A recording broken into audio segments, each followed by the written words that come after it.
Il est venu avec son manager chez moi à la maison, avec mon pain croustillant, pour venir me saluer. Parce qu'ils avaient une émission à, comme on appelle ça, Ivoire TV Musique, qui est juste à côté de chez moi, qui n'est pas très loin. Donc, ils sont passés me saluer. Maman Lolo Bouton est venu te saluer. Ils m'ont salué. Il y a eu quelques photos, une petite vidéo. Ensuite, ils ont pris ma voiture pour aller faire leur émission. Bon, yo, je parle beaucoup, hein. C'est ma bouche, c'est mes lèvres. Donc, tu vas écouter. Actuellement, là, c'est moi la star des réseaux sociaux. C'est en ce moment précis que j'ai connu DJ Congélateur. Il avait même du mal même à dire mon nom parce que il me connaît que sur les réseaux sociaux peut-être, mais pas physiquement.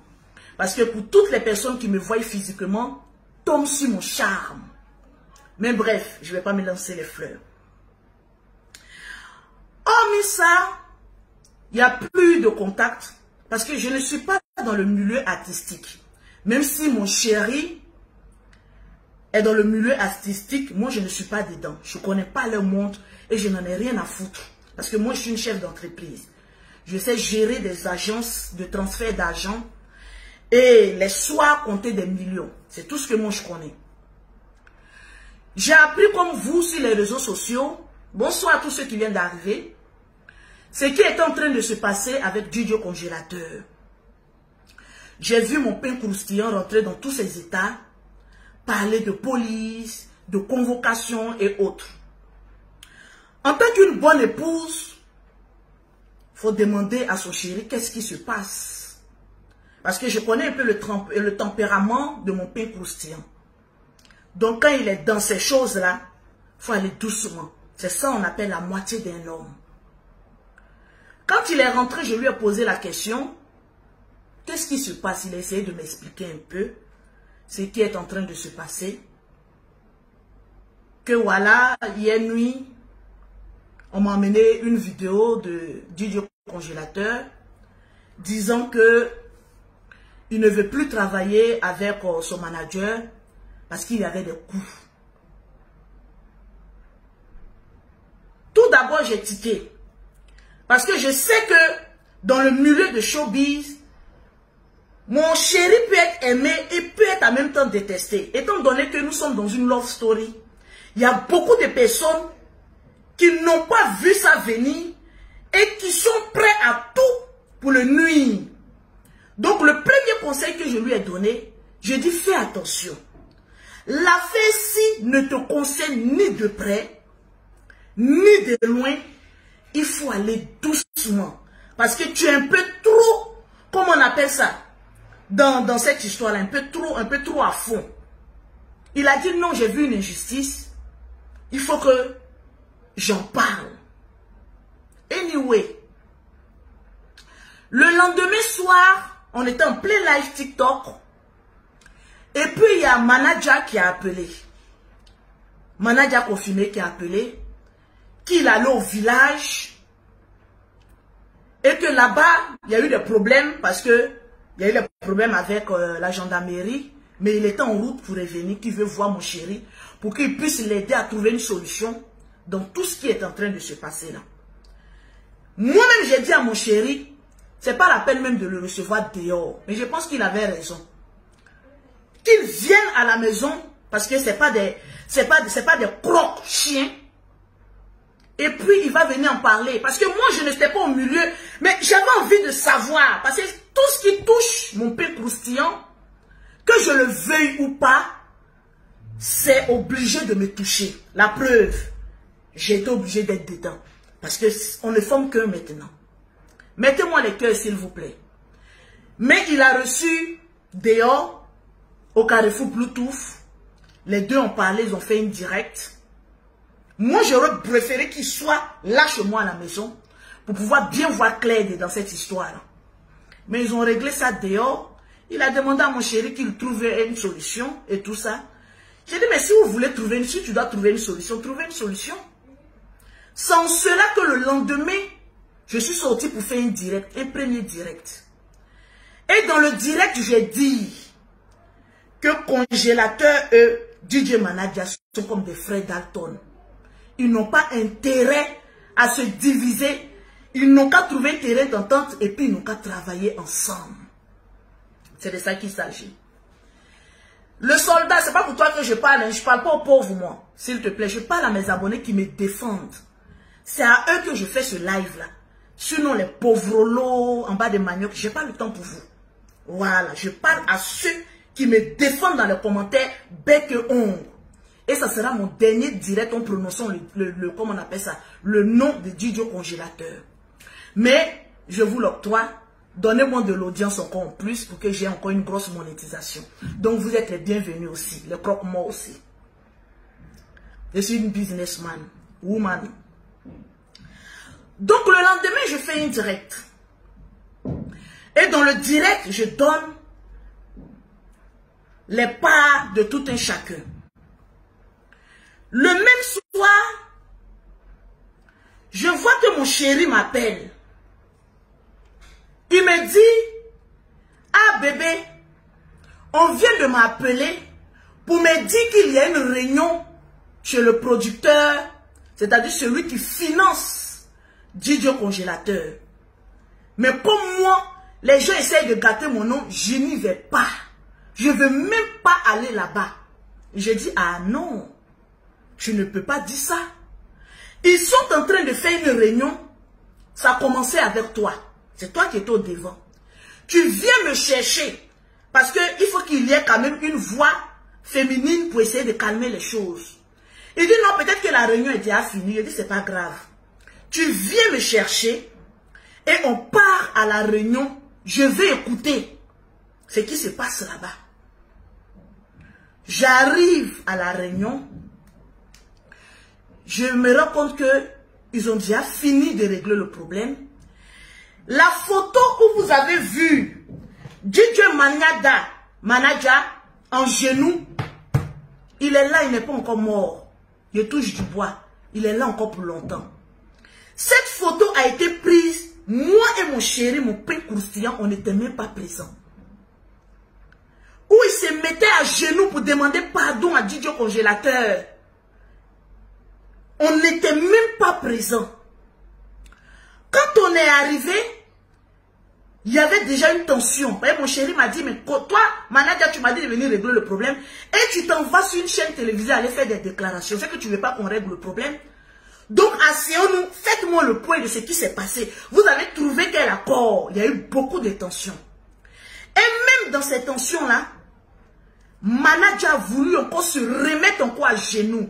C'est moi, Lolo Beauté, qui a dit, tu te mettras jamais en genoux devant qui que ce soit. Parce que tu es un être humain. C'est moi qui lui ai dit ça. Personne ne va se mettre en genoux pour demander pardon à quelqu'un. Ça ne peut pas se passer devant moi. Il est là et puis je suis là. Si je mens, qu'il vienne dire que je mens. C'est moi qui ai dit qu'il ne se mettra pas en genoux pour demander pardon. Faites-moi le débriefing de la réunion que vous avez faite. Si vous avez trouvé terrain d'entente, c'est déjà bon. Pour moi, ça me suffit. Parce que les histoires de palabres là, gros cœur ne mange pas du riz chaud. Moi, je suis une businesswoman. Quand tu es dans le milieu de business, qu'il y a trop de tensions, ça ne résout rien. J'ai pris de mon temps. Manaja même, il était à côté de moi comme cela. Parce que moi-même, je partais dans son sens. Parce que, même si aujourd'hui, il est connu à cause de Djidio Congélateur, mais les deux se sont faits. Il allait enlever l'enfant dans la poussière, mais les deux se sont faits. Donc, il y a une reconnaissance aussi qui est là. C'est dans ce cadre-là que je suis partie là-bas. Et c'est moi-même qui ai filmé le direct. Parce que Djidio Manaja faisait son direct, je n'avais pas confiance en son portable. Je lui ai dit, tu as la connexion. Il a dit, non, je n'ai pas trop de connexion. Il dit, donc je vais activer les deux portables. Et puis on va faire le direct. C'est comme cela, il a commencé à se mettre, il s'est mis à parler pour dire tout ce qui s'est passé à la réunion. Personne ne l'a obligé à dire quoi que ce soit. Pendant la réunion, il a reconnu devant tout le monde qu'il avait eu à taper l'enfant. Et moi, c'est ce côté-là que je n'ai pas aimé. Parce que tu sais déjà que l'enfant est handicapé mentalement. Donc, il faut aller doucement, doucement avec lui. Tu ne peux pas taper. Même moi-même, mon propre enfant, je tape, je peux aller aller en prison. C'est vous qui avez l'esprit africain. En Europe, un policier entend tu as tapé un handicapé, tu fais la prison. Oui. Et je n'ai pas aimé. Et dans mon direct, je le lui ai dit. Donc, il n'était impressionné par personne.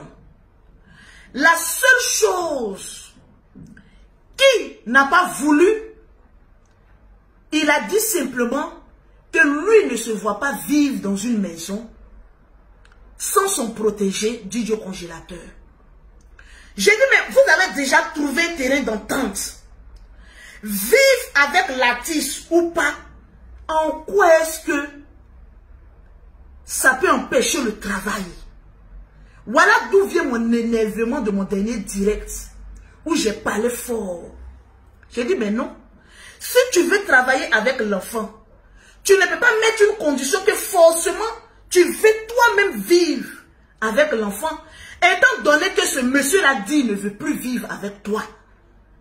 Si c'est pour le travail, ben tu laisses. Il vit de son côté, tu vis de ton côté. Et vous travaillez ensemble. On a fait le direct, dans le direct même. Quand on est arrivé sur le côté de vous n'allez pas vivre ensemble, il n'a pas été impressionné par qui que ce soit. Dans le même direct, il a dit non, que je ne suis pas d'accord avec cette dernière décision. Donc là, il était d'accord. Quand il a dit, je reconnais avoir tapé l'enfant, en ce moment précis, oui, il était d'accord. Mais quand on dit, allez-y vivre ensemble, là, il n'était pas d'accord. Là, il était impressionné par qui? Étant donné que le direct est là. Lorsqu'il a dit qu'il n'était pas d'accord. J'ai essayé de le raisonner. Après, on s'est séparés dans de bons termes. Mais il y a eu une chose encore qui s'est passée. Oui. Parce que dans la plainte de Didier congélateur, il y a eu des abus là-bas qu'il a dit là-bas. La police judiciaire l'a enregistré. Ce n'est pas moi qui suis venu inventer. Et Didier, je ne vais pas rentrer dans ces genres de détails parce que ça ne me concerne pas. Sa vie sexuelle ne me concerne pas. Et si j'ai eu à dire des choses, manager qui t'a blessé, je m'en excuse parce que tu es un être humain. Mais ça là, c'est pas moi qui ai fait sortir, c'est sorti là-bas. Donc, ils ont essayé de parler aussi de ce petit problème que je vais, comment on appelle ça, éviter. C'est moi-même, c'est dans mes bras même qu'il est venu pleurer. Pour dire, maman, on m'accuse de tout et de rien. Je ne suis pas d'accord. C'est moi qui ai dit, arrêtez. On l'accuse de quelque chose, dit qu'il n'est pas ça. Donc, ça, le débat n'a pas lieu. C'est sa vie.